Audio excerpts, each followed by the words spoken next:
안녕하세요. 제가 50대 중반 여성입니다. 매일 커피 한 잔과 대화를 나누며 많은 것을 배우고 있어요. 세상 모든 경험을 겪으며 배우는 지혜를 다른 이야기에서 얻을 수 있어서 좋은 계기가 되고 있습니다. 이번에는 제 이야기를 나누고 싶어요.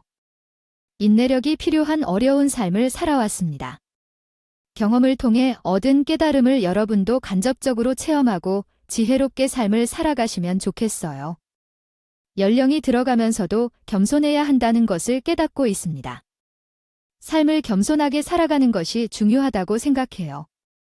자신에게 맡은 일에 최선을 다하고 그 노력의 결과에 감사하며 뿌듯해하는 자세를 가지는 것이 중요하다고 생각해요. 이런 자세를 잃지 말고 더욱 겸손해질 필요가 있습니다. 산 하나를 넘어 사고방식을 가져야 할 필요가 있어요. 그런데 저와 정반대인 성격을 가진 우리 동생은 이제까지 제 망토를 박박 긁고 다녔습니다. 일이 일어난 건 우리 조카가 9급 공무원 시험에 합격했을 때였습니다. 조카는 정말 성실한 아이예요. 대학생인데도 불구하고 학교를 다니면서 공무원 시험을 쳤어요. 보통의 대학생들은 학교 다니면서 공부는 쉬엄쉬엄하고 노는데 바빠 젊음을 즐겨도 좋은데 미래에 대한 생각이 많은 조카는 졸업 후 안정적인 직업을 갖길 원했고 그 직업이 퇴직까지 걱정 없이 무사히 해올 수 있는 공무원이라서 그의 목표가 되었다고 해요. 열심히 공부했고 수능을 본 지 얼마 안 돼서 그런지 많은 부분이 머릿속에 있었다고 해요. 그리고 경험 삼아 본 첫 공무원 시험에 한 번에 합격했다고 해요. 형님, 우리 딸이 공무원 시험에 착한 결과를 얻었어요. 아우, 제 딸이지만 정말 대단해요. 제가 얼마나 감격스러운지 어제는 눈물까지 나오더라고요. 그래, 정말 기특하죠. 어휴, 그래요. 동서요, 너무 축하해. 여자한테도 축하한다고 전해주세요. 정말 대단하다. 공무원 시험이 좀 쉬워 해마다 떨어지는 사람이 많은데 대학교 다니면서 첫방에 합격하다니 정말 대단해요. 맞아요, 형님. 그나저나 지원이는 어떻게 해야 될지 모르겠네요. 아직도 아르바이트 하고 있어요. 아유, 지연이도 공무원이 되면 참 좋을 텐데요. 우리 지연이는 아직 아르바이트 하면서 지내고 있어요. 연재, 많이 축하한다고 전해주고 조만간 보자. 그래요. 그럼 먼저 끊을게요. 제가 동서와의 전화를 빨리 끊는 이유는 동서가 말 끝마다 우리 집안을 무시하기 때문이에요. 동서와 우리 집은 같은 계열이므로요. 서울에 살지만 거주하는 구가 다르기 때문에 자주 왕래는 패턴은 아닙니다. 동네 사이의 동성이나 나이대가 비슷하다면 쉽게 친해질 수 있지만 이것이 어떻게 실현되지 못했는지에 대한 이유는 동서 때문이었습니다. 우리 큰딸은 조카보다 4살이나 많지만 공부는 한참 부족해요. 우리 딸은 대학에 가지 못했거든요. 학창시절부터 성적으로 비교를 많이 당해내며 우리 딸을 얼마나 무시했던지요. 저는 우리 딸들의 공부 능력에 크게 불만을 느끼지 않았지만 동서 때문에 마음을 고생했습니다. 둘째 딸 또한 공부를 잘하지 못하는 편인데 동서가 그것을 통해 우리 딸들과 우리 집을 무시하는 듯한 행동을 보였어요. 또한 우리 부부까지 영향을 받았던 건 저의 남편이 늦은 나이에 회계사가 되었고 저는 결혼 후에 어린이를 낳고 은행에서 일하다가 퇴사했어요. 직업적으로 괜찮다고 생각해요. 물론 우리가 잘난다는 것은 아닙니다. 분명히 우리보다 잘난 사람들도 많고 우리보다 더 많이 이룬 사람들도 많은 건 압니다. 하지만 성실하게 살아왔고 어디 가서 무시당할 만큼 막 산 인생은 아니라고 자부해요. 그런데 동서가 우리를 직업으로 가더라고요. 아유, 직업이 변변치 않은 부모들 보면 자식들도 공부를 잘 안 시키더라고요. 형님도 그런 식인가? 자, 동서 말이 좀 그러네. 지금 우리 부부 직업이 변치 않다 말하고 싶은 거야? 우리 애들 공부 못하는 걸까 하고 싶은 거야? 둘 다죠. 아주버님은 그렇다 쳐도 형님은 뭐 대단한 직업은 아니잖아요. 적어도 공부를 많이 해본 사람들이 성공을 하고 교육에도 관심을 가지더라고요. 적어도 저희 집처럼 선생님은 있어야 애들도 예리를 갖고 공부를 하더라고요. 그래서 동서가 선생님이라고 하더라도 동서가 동선을 선생님으로 생각하는 것은 아니에요. 어릴 적부터 선생님이었어요. 콩을 심으면 콩이 나고 팥을 심으면 팥이 나는 법이에요. 동서도 동선이 은행공채에 지원할 수 있는 자격이 없는 것 아니에요. 4년제를 졸업해야만 지원할 수 있고 많은 경쟁률을 뛰어넘어야 들어갈 수 있어요.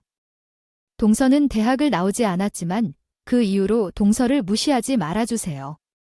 원래 이런 말하는 사람은 아니지만 팩트를 알려드릴게요. 서방님은 대기업에 근무하고 계시고 동서는 어린이집 교사이세요. 동서는 대학을 다니지 않았지만 자격증을 취득하여 어린이집 교사가 되었어요.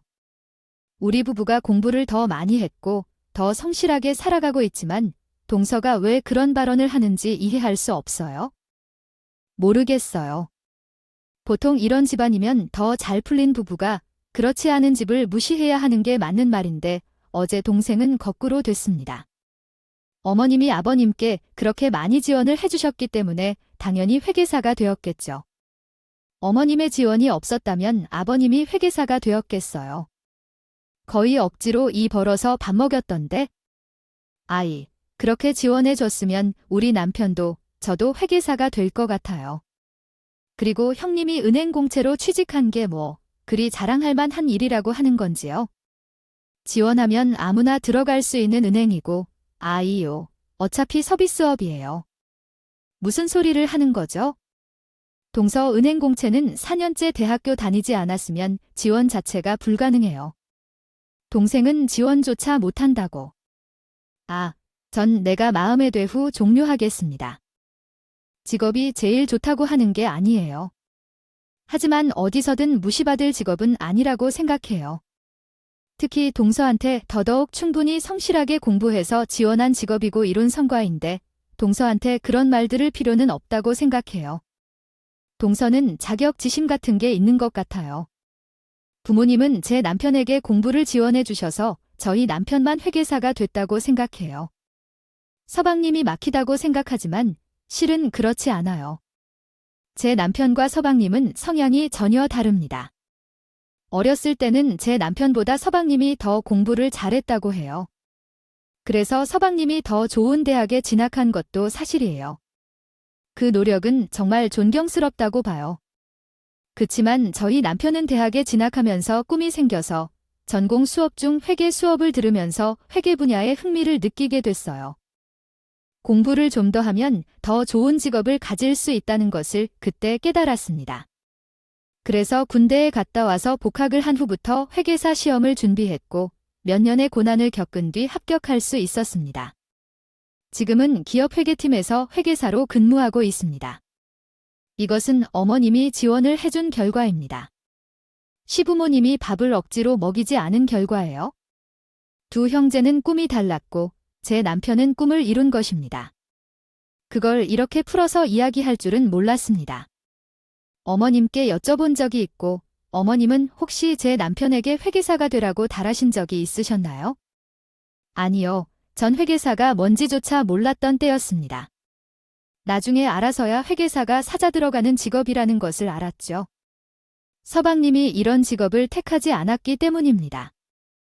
어머님께서 남편에게 공부시키라고 하고 싶으셨어요. 제가 미리 공부하라고 해보시던가 같이 공부하면 좋잖아요.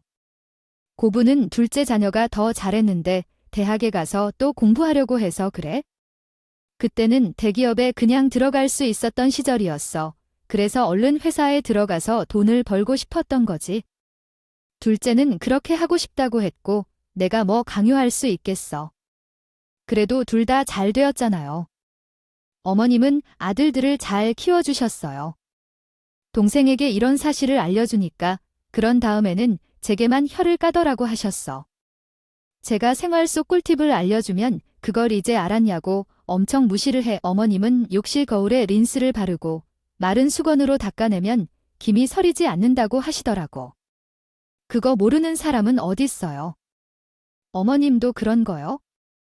하신다고요. 그렇죠. 어머님, 아니, 난 몰랐는데 그네야 내가 한번 해볼게. 역시 거울 닦는 거 너무 힘들어. 제가 무슨 잔 지식을 알려주면 그거 모르는 사람이 어디냐고 앞에서 면박을 주는데요. 이렇게 말해놓고 동서 블로그에 들어가면 제가 말했던 정보들이 꿀팁이라고 소개하고 있습니다. 그냥 제 자체를 인정하기 싫어하는 것 같아요. 그게 진짜일 거라 생각하나 봐요. 게다가 제가 자식 공부에 대해서는 아무 말도 못하는 상황이잖아요. 저희 딸이 학창시절 내내 성과가 없었기 때문에 저는 교육에 대해서는 아무 말 못하는 입장이에요. 그런데 동서는 만났다 하면 시어머님께 자식 교육에 대해 많은 이야기를 하곤 했습니다. 그때가 조카가 중학교 3학년 때일 거예요. 어머님, 우리 연지가 지금 중학생이에요. 아이가 학원에서 고등학교 1학년 첫 번째 모의고사를 풀어봤는데 이 정도면 서울에 있는 상위권 대학교에 갈 수 있다고 말하는 게 아니겠죠. 앞으로 더 많이 공부하면 스카이도 노려볼 수 있다고도 하더라고요. 아우, 정말 너무 기특하죠. 그래, 아빠가 닮면서 머리가 좋은가 봐 좋은 대학에 가면 좋겠네요. 아빠 후배 되었으면 좋겠네요. 아무래도 그런 게 있는 것 같아요. 형님, 지연이는 모의고사 보통 몇 점 나와요? 전문대는 갈 수 있다고 하던데요. 아유, 우리 지원이는 아직 점수를 예측할 수 있는 게 없죠. 나는 그냥 우리 지원이가 하고 싶어 하는 걸 시켜주려고 해요. 형님이 왜 애 공부에 관심이 없으세요? 지원이도 하라고 하면 충분히 잘할 수 있을 텐데요. 우리 애는 내 대로 되면 해, 우린 그걸 기다리는 중이고 억지로 시키면 하겠지. 그런데 그게 진정한 공부일 나는 아니라고 봐이 그래서 기다리는 거야. 그런 사상을 가지고 있으니까 형님도 고작 은행원이 된 거 아니에요. 그러니까 딸도 그렇지? 뭐라고? 동서가 물었습니다. 지금 뭐라고 했어? 고작 은행원이야? 너 말 조심해. 너는 뭔데 나를 무시하는데? 넌 뭐가 되니?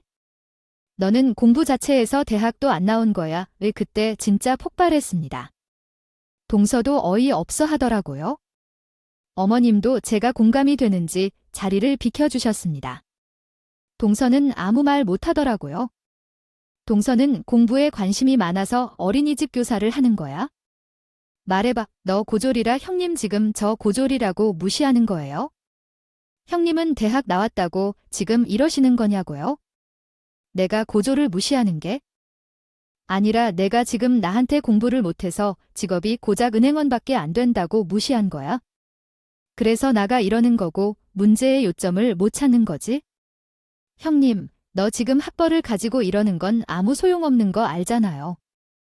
말이 너무 심한 거 아니세요? 먼저 선을 넘은 건 너야?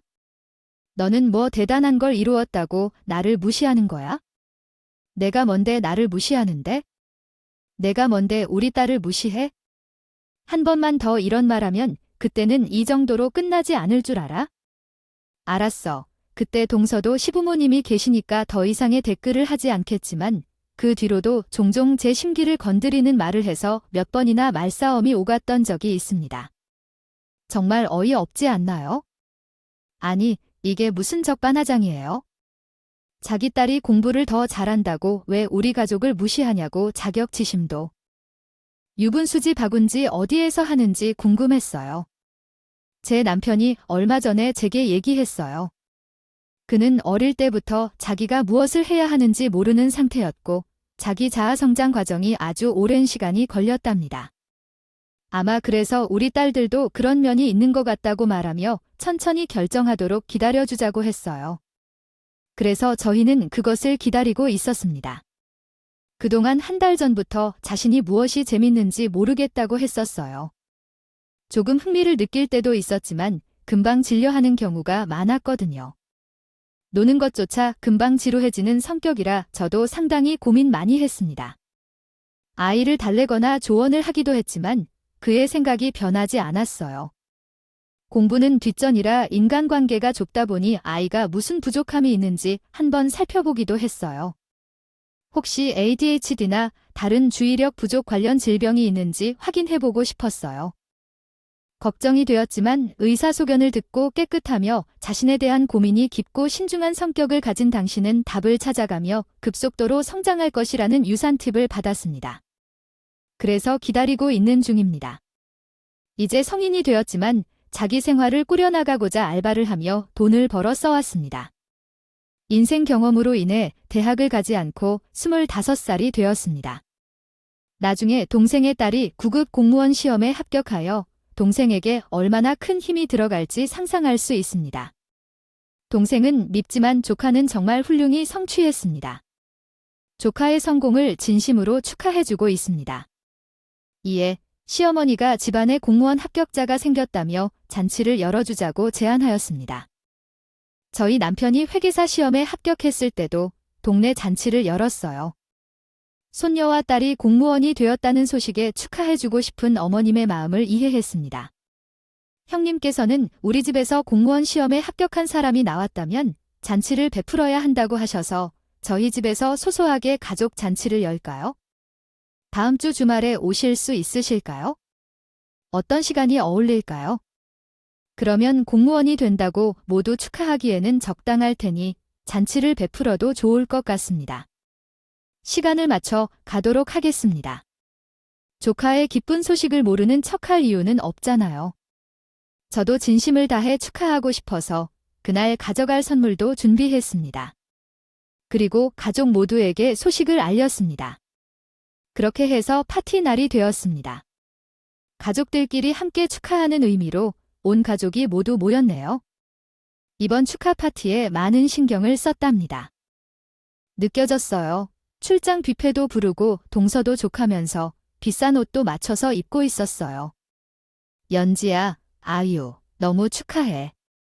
우리 어제가 참 성실하게 목표를 잘 이루어 나가는 모습을 보고 나도 너무 기특하더라고. 앞으로도 지금처럼 계속 목표를 향해 정진하고 공무원 생활도 재밌게 하길 바랍니다. 축하해, 큰엄마.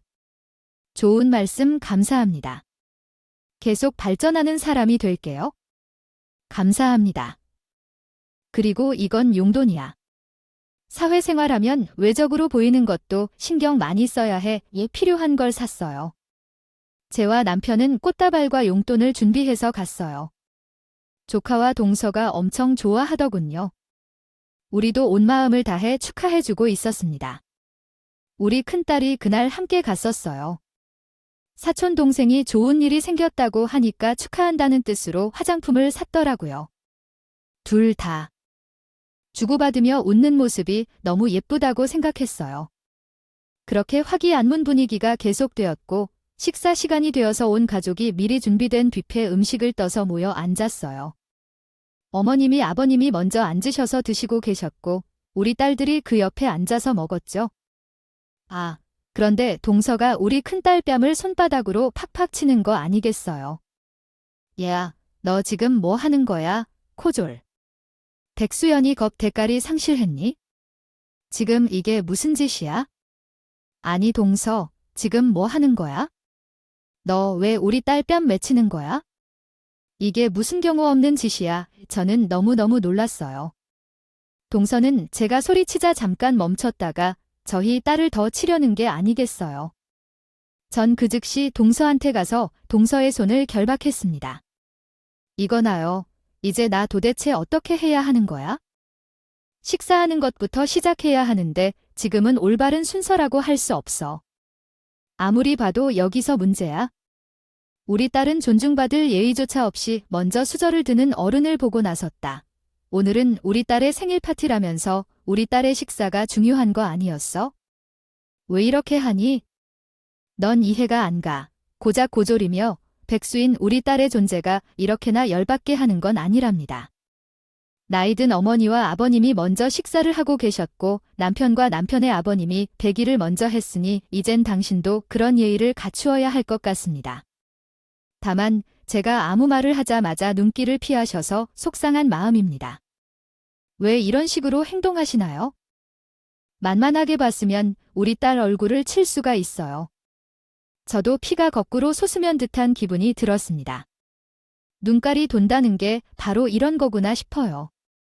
저도 그날은 동서를 그냥 넘어가지 않겠다고 다짐하고 동서의 머리카락을 잡았습니다. 야, 너 말을 똑바로 해. 그리고 우리를 얼마나 우습게 봤으면 내 딸을 치겠어. 내가 가만히 있을 것 같아? 아, 이거. 나 이거 넣으라고 이거 놓고 얘기해. 얘야, 이 미친놈아. 이거 놓으라고 겨우 남편과 서방님이 말려서 동서의 머리카락을 놓아주었어요. 동서는 씩씩거리며 저를 노려봤어요. 저는 그런 동선으로 우리 딸을 침투분해서 한 대라도 더 치고 싶어 발차기를 날리고 있었죠. 남자들이 계속 말려서 아쉽게도 한 번도 닿지 않았지만요. 솔직히 맞는 말 아니야? 지연이가 집안에서 첫째인데 고조해. 지금까지 백수인 나는 너무 불편해.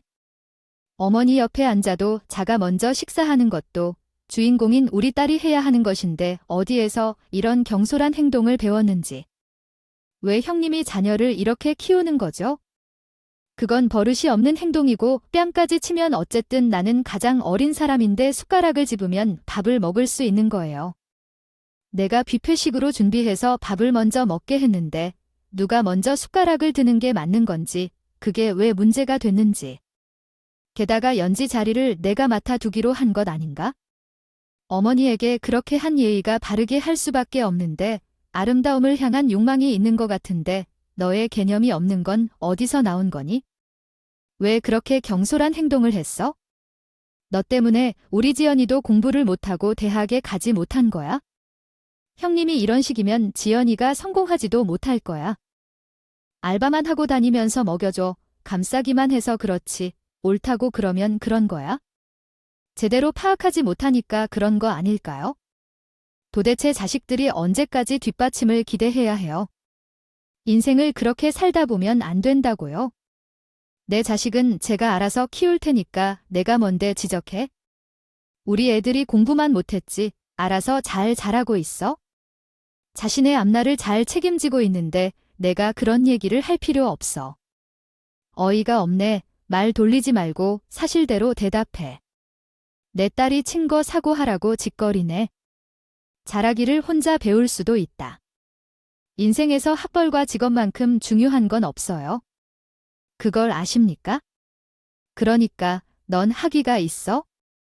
넌 직업이 좋아서 이런 얘기를 하는 건데 어디서 직업 얘기를 하는 건지 학벌 얘기를 하는 건지? 너 고졸이 아닌가? 고졸이라고 하여 학벌을 무시하는 건 이미 지녀나 정신 좀 차리세요. 시어머니와 시아버지도 우리를 나무랐고 남편과 남동생도 나무랐지만 소용이 없었어요. 저는 돌이킬 수 없는 전쟁이라고 생각하고 이번 일로 진짜로 내 버릇을 고쳐야겠다고 생각했어요. 한 발 물러서는 게 없었죠. 그런데 우리 싸우는 걸 다 지켜본 저희 딸이 갑자기 가방에서 뭘 꺼내와 동서한테 다가갔어요. 작은 엄마, 이거 보세요. 작은 엄마가 학벌과 직업만큼 중요한 게 없다고 했잖아요. 그럼 나한테 이러면 안 돼요. 이렇게 말하며 제 딸은 사촌동생 연지를 찾아서 그의 뺨을 아주 세게 쳤겠죠. 얘야, 너 지금 뭐 하는 거야? 이 버릇없는 놈이 지금 누구 따라 치는 거야? 너, 여기 와. 가만히 있겠다고 생각했어요.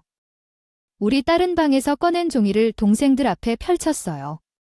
작은 엄마 재용 많이 하고 참으로 무시한 거 알아요. 저 이런 사람이에요. 잘 봐요. 이게 뭐죠?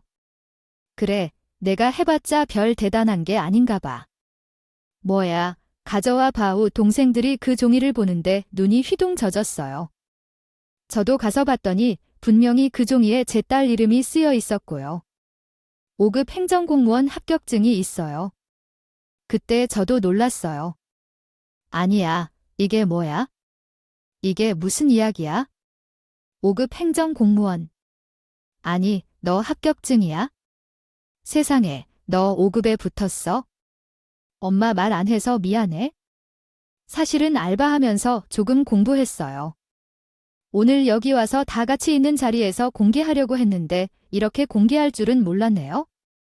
작은 엄마, 아까 말씀하신 거 기억하시나요? 학벌과록증 있습니까?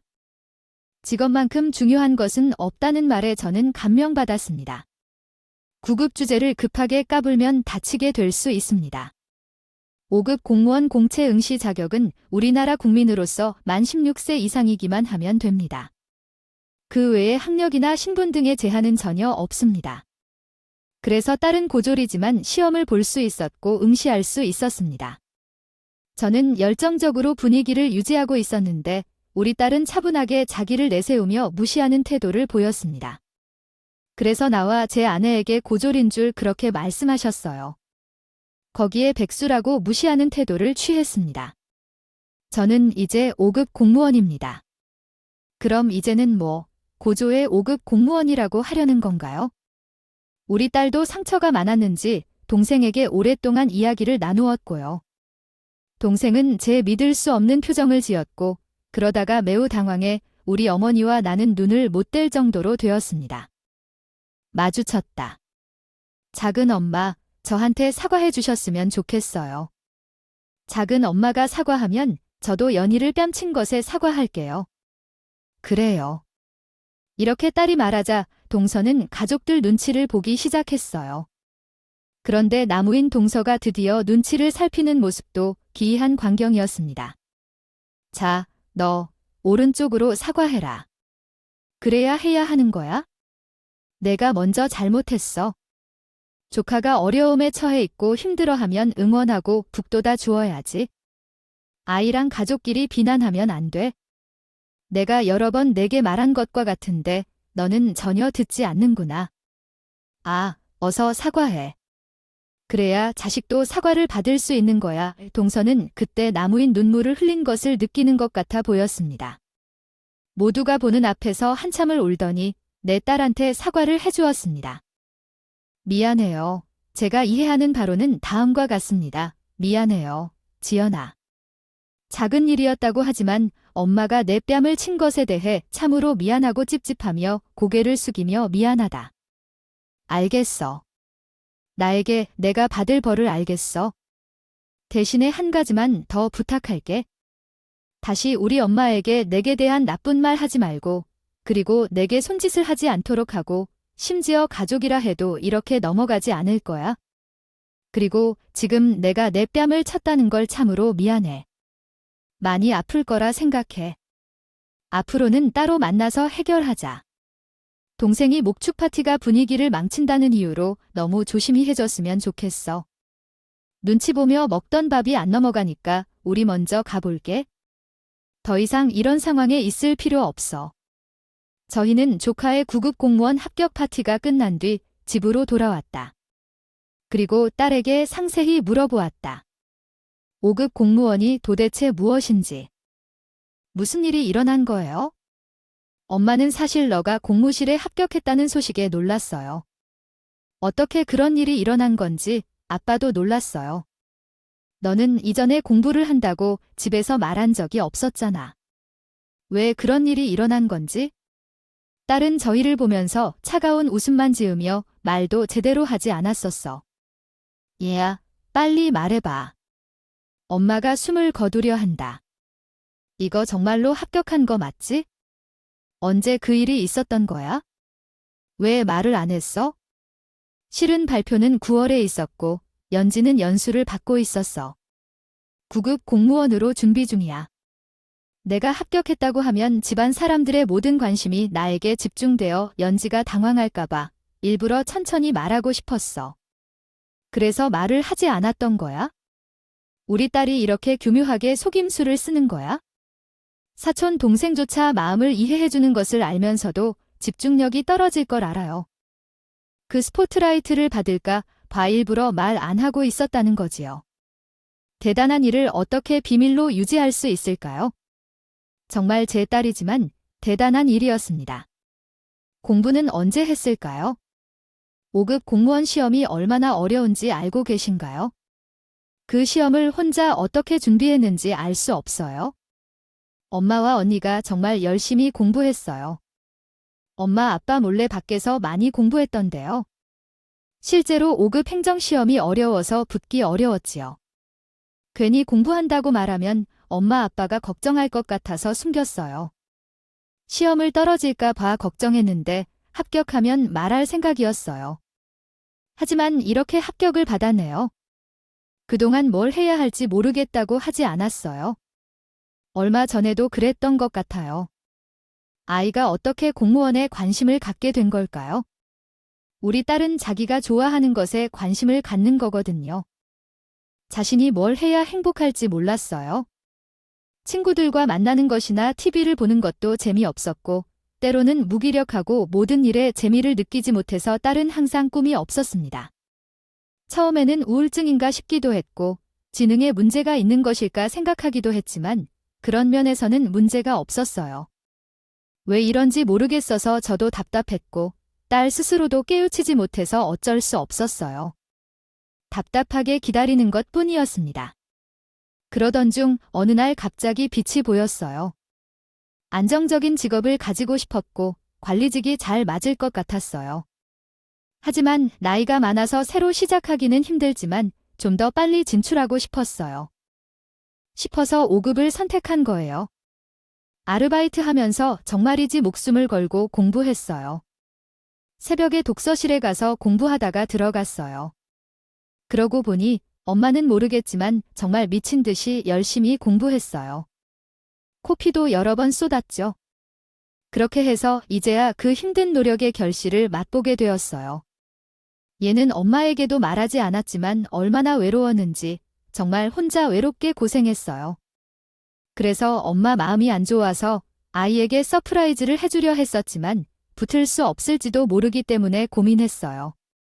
공무원 시험을 준비하고 있다는 소문을 내고 있었고 만약에 떨어진다면 어떡하지 걱정도 했어요.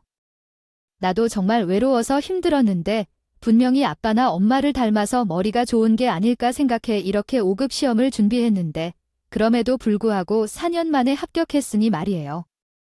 그래서 역시 아빠와 엄마가 회계사 시험에서 여러 번 떨어졌지만 우리 딸이 더 대단하다고 생각해요. 진심으로 따뜻한 마음으로 존경해요. 정말 많이 축하하고 우리도 축하 파티에 참여하러 가자. 배고프지? 아, 뭐 먹을래? 그날 밤 저희는 딸이 먹고 싶은 음식으로 푹 먹었습니다. 고민 덩어리였던 저희 큰딸이 드디어 직업을 갖게 되었어요. 그것도 5급 행정직 공무원이라 정말 감격스러웠습니다. 세상 그 어떤 일보다 자식이 잘 되는 게 제일 좋은 거라는데 그 말을 실감했어요. 제가 잘 된 것보다 우리 딸이 잘 된 것 보니 더 기쁘고요. 가만히 있어도 웃음이 나왔습니다. 다음 날 시어머님께서 연락하셨어요. 우리 장녀가 어떻게 공무원 시험에 합격했느냐고 물으셨어요. 아이고, 정말 대단한 일이야. 어머님, 아이 그동안 자기가 하고 싶은 일에 대해서 많이 찾아봤는데 이렇게 대단한 일을 해낼 거라고 생각도 못했어요. 어머님, 저 너무 기뻐요. 나도 너무 기뻐. 공원 합격한 것보다 우리 손주가 자신을 알아간 것에 대해 너무 기뻐. 이제 잘 풀릴 거야. 그동안 줄여있던 시간만큼 날개를 펴고 활짝 날아다닐 거야. 이거야말로 축하 파티를 해야 하는 거 아닐까요? 아니면 어머님도 그럴까요?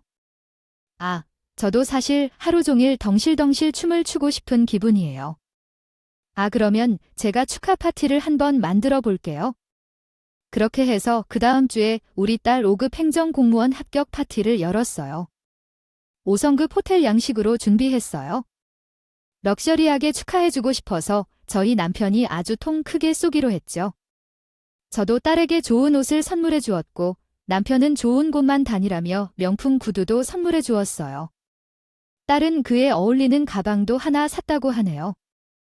둘째는 헌이 많이 웃으라고 립스틱도 함께 줬어요. 선물을 받았습니다. 우리 가족도 함께 가꾸어 호텔로 갔어요. 가족들이 다 모이고 동서도 거기 왔어요. 간단히 인사를 하고 자리에 앉았죠. 원래는 서로 설치하고 다녔을 텐데 지난번 모임에서 한 일이 있어서 그렇게 하지 못했어요. 모두 자리에 앉아 식사를 하기 전에 우리 딸이 마이크를 잡고 다음과 같이 말했었어요. 먼저 바쁘신 분들에게 감사드립니다. 제 5급 공무원 합격을 축하하는 파티에 오신 것에 감사드립니다. 그간 정말 잘못해 드렸는데요. 어떻게 인생을 사는 게 맞는지 몰라서 다른 사람들이 볼 때는 제가 잘못 살고 있는 것처럼 보였겠죠. 하지만 저는 이 정도로 타협하거나 절충해서 넘어갈 수 있는 일은 원치 않았어요. 적당히 성적을 맞춰 대학에 진학할 수도 있었고, 적당히 좋은 회사에 들어가 돈을 벌 수도 있겠죠. 그러나 그런 일들은 영혼 없이 하는 것 같았어요. 일들이라 그렇게 살기는 싫었습니다. 그래서 여러분들의 걱정을 많이 끼쳐드렸죠. 그런데 이제야 제가 걸어갈 길에 대해 확신이 생기고 자신감 있게 걸어갈 기회도 잡았습니다. 늦게 깨달은 것만큼 앞으로의 삶을 더 값게 살겠습니다. 끝까지 저를 믿어준 엄마, 아빠께 감사하다는 말씀 전하고 싶고요. 그리고 마지막으로 한마디만 하고 마이크를 넘기겠습니다. 이것만큼은 여기 계신 우리 가족들이 알아줬으면 좋겠어요. 인생에서 좋은 대학, 좋은 직업만이 중요한 게 아니라 얼마나 올바른 생각을 하면서 정직한 인생을 살아가는 게 중요하다는 거요. 이건 작은 어머님이 말씀해 주셨으면 좋겠습니다. 저희 딸이 자신을 믿은 것에 대한 고마움과 자신의 철학까지 야무지게 이렇게 말을 했고요. 그 뒤로 동서한테 마이크를 넘겼어요. 동서를 보니 고개를 들었습니다. 푹 죽였어요 할 말이 없을 겁니다. 그럼에도 마이크를 넘겼으니 모든 말해야 할 것은 눈빛과 목소리로 흔들리며 천천히 입을 열었습니다. 지연이 5급 공무원 합격해서 정말 많이 축하하고 그동안 했던 말들을 미안하게 생각해요. 형님, 아주버님, 제가 걱정이 되었던 마음도 있었고 그동안 자식이 잘 돼도 제 마음이 왜 이렇게 안 좋았을까 하는 생각을 많이 해봤는데요. 제가 형님과 아주버님을 많이 부러워했던 것 같아요. 공부는 우리 신랑이 더 잘했다고 하는데 아주머님의 직업이 더 좋고 돈도 많이 보시니까 그게 부러웠었다. 대학을 나와서 은행원까지 됐었는데 그걸 그만두고 아이를 보는 게 아까웠어요. 저도 하고 싶었던 직업이라 더 막말을 했던 것 같습니다. 아무래도 지연이가 사과할 자리와 제 마음을 놓을 기회를 주신 것 같습니다. 형님과 아주버님께 사과드리고 저도 깨달음을 얻는 시간을 가지려고 합니다. 죄송합니다. 사과를 했습니다. 사과를 하면 받아준다는 것이며 이를 통해 가족 간 교류도 생기고 더욱 친밀해질 수 있습니다. 아무 이야기 없이는 정이 나지 않고 자녀들이 잘 사는 것을 보는 것도 좋습니다. 둘째야, 선량한 마음가짐으로 살면 당신에게도 행복이 찾아올 것입니다. 그럴 것이므로 앞으로 마음을 정화하도록 하세요. 이렇게 하여 우리 딸의 5급 공무원 축하 파티가 시작되었습니다. 사과를 받으니 마음이 편해졌습니다. 정말 행복한 시간을 보낸 것 같습니다. 그러나 다시 한번 문제가 생겼습니다. 우리 딸은 공무원 자격증을 취득했지만 공무원이 아닌 수험생들을 가르치는 강사로 일하게 되었습니다. 사실 공무원이 겉으로는 좋아 보이지만 월급이 박복이라서 고생하는 만큼 돈을 많이 주지 않습니다. 그래서 그런지 다른 급수의 공무원을 잘 다니다가 때려치우고 또 다른 길을 선택하게 되었습니다. 급수에 붙었다는 스펙으로 강사로 일하고 있고 이제는 타강을 꿈꾸며 수험생들을 가르치고 있습니다. 그런데 더 충격적인 사건이 있었습니다. 세상에 동서 딸도 공무원을 떨어뜨렸어요. 사실 9급 공무원은 편의점 알바와도 못 비교할 정도로 낮은 월급을 받아요. 한 달 월급이 약 190만 원 정도인데 조카가 그 돈을 받으면서 살아가기가 힘들었나 봐요. 우리 딸이 과감히 그만두고 다음 달에 동서 딸도 때려치웠다고 합니다. 그 후로는 서방님에게 들었을 때 조카는 아무것도 안 하고 집에서만 놀면서 현실을 피하고 있다고 해요. 동서는 그 광경을 못 보고 하도 야단을 치니 워킹 홀리데이를 간다고 했다고 하죠. 돌아오지 않을 거라는 말이 오가며 한 차례 난리가 났다고 합니다. 동서는 한동안 연락이 없었어요. 안 좋은 일이 있을 때는 항상 연락이 없었다는 게요. 어느 날 동서한테 전화가 왔어요. 목소리가 엄청 우울하고 힘이 없었어요. 형님, 저 진짜 머리가 터질 것 같아서 못 살겠어요. 우리 연지 공원 때려치우고 집에서 그렇게 누워만 있는데 뭘 하고 싶은지도 모르겠다고 하고 딱 사춘기 때 같아요. 아이고, 저 어떻게 해야 해요? 라고 했어요. 동서가 어떻게 할 게 없어. 연지가 그냥 느껴야 된다고 말했어요. 자기가 뭘 하고 싶은지 자기 속을 들여다봐야 마음이 풀리겠다고요. 다그치지 말고 기다려줘봐. 우리 연지가 학창시절부터 계속 잘해왔잖아. 하라고 했으니까 그냥 해봐야겠다고 해요. 공부도 공무원 시험도 그렇는데 정작 자신이 하고 싶지 않았다고 해요. 형님 말대로 기다려봐야겠죠? 그렇지만 보고 있는 제 마음이 타 들어가네요. 세상에서 내가 제일 소중하게 아끼고 사랑하는 사람은 우리 자식이자 제가 보듬어줘야지. 누가 그렇게 해주겠어요. 내 역할은 사랑해주는 것이라고 생각하고 버텨 믿어준 만큼 잘해낼 거예요. 제가 이런 일에 처음으로 눈물이 납니다. 형님, 정말 죄를 많이 지은 것 같아요. 형님은 어떻게 버티셨어요? 아, 가만히 있어도 힘든데 제가 옆에서 모은 말들 많이 했잖아요. 얼마나 속이 상하셨을지 정말 죄송합니다. 정말 죄송해요. 자식의 마음대로 되는 게 없어. 우리 딸도 급 공무원이 되었다고 해서 우리가 파티도 열었었어요. 그걸 과감히 때려칠 줄 누가 알았을까요? 동서 자식은 내려놓고 키워야 해. 다 크더라도 자식은 자식이야. 믿고 기다려주고 아껴줘. 그것이 부모가 해야 할 일이야. 동서의 시간이 흘러가고 몇 달이 지나자 동서가 우리 딸한테 전화를 했다. 어머니, 오늘 작은 엄마가 전화했어? 무슨 일이야? 하셨는지 알지 않는데 작은 엄마가 너에게 전화했다고? 무슨 말을 했을까? 어떤 부탁을 하려는 모양인데 맞아요? 부탁을 해주셨는데 연지 오빠, 공부하는 게 워낙 중요하니까 공무원 시험 대비 과외를 하나 해줄래? 근데 더 엄청난 건 뭘까요?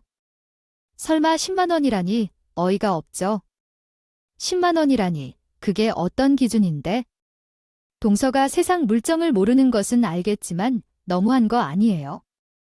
내가 솔직히 연지가 공부한다는데 공짜로 봐줄 수 있는 거야? 아, 나는 연지가 한다고 했으면 공짜로 해줬을 거야. 나는 아무 말도 안 했는데 작은 엄마가 먼저 과외비 얘기를 꺼냈고 10만 원에 해달라고 해서 나도 기분 상하더라. 그래서 학원비도 10만 원이 넘는다고 했지? 그랬더니 뭘 하는 줄 알아? 왜 뭐라는데 왜인지 기가 막히고 기분이 나 말했을 것 같은데 맞니? 나보고 고졸 아니냐면서 마치 나한테 가입비로 10만 원이 적정선인 것처럼 말하더라고. 아, 뭐라고 하네. 작은 엄마가 그렇게 무시해서 미안하다고 공개적으로 사과를 했던 사람이 아이 또 그랬어. 아니, 내가 보기엔 작은 엄마 아직도 정신 못 차린 것 같아. 그러니까 나한테 이러지. 차라리 사촌 언니인 나한테 좀 봐달라고 하면 내가 공짜로 봐줬을 건데 작은 엄마가 이를 말아먹은 것이지. 그래서 말이 무섭다니까. 아유, 어서 귀를 씻어요. 그런 이야기를 마음에 담아두지 말아요. 작은 엄마는 사춘기에 있어요. 중생보위를 신경 쓰지 않아. 나는 학벌이나 직업 같은 것을 따지지 않아요. 그 사람은 됨됨이 내면의 힘이 중요해. 그래서 혹시 연지에게 물어보았는데 연지는 당연히 고급 공무 생각도 없었어요. 자기는 그런 일을 하기 싫대요. 좀 더 생각을 정리할 시간이 필요하다고 하더라고. 안 그래? 그래서 딸과의 통화를 마치고 나서 며칠 뒤에 동서가 저를 찾아와서 다시 깽판을 친다더라고요. 사람은 참 변하지 않는다고 하는데 그 말이 맞는 것 같아요. 3살 버릇까지 간다고 변한 줄 알았던 동서가 다시 아냐 무인으로 나오는 것을 보고 이제는 다시랑은 가깝게 꼈나 봐요. 지나치게 되뇌어서도 안 돼. 아니, 형님, 지연이 놈은 그 애가 왜 그리 코가 하늘을 찌르고 있나. 개구리 올챙이지 생각 못한다니까. 애가 대학도 못 가고 편의점에서 알바를 하다가 조용하던 애가 이젠 뭐 공무원이나 강사가 돼서 돈 좀 버는데.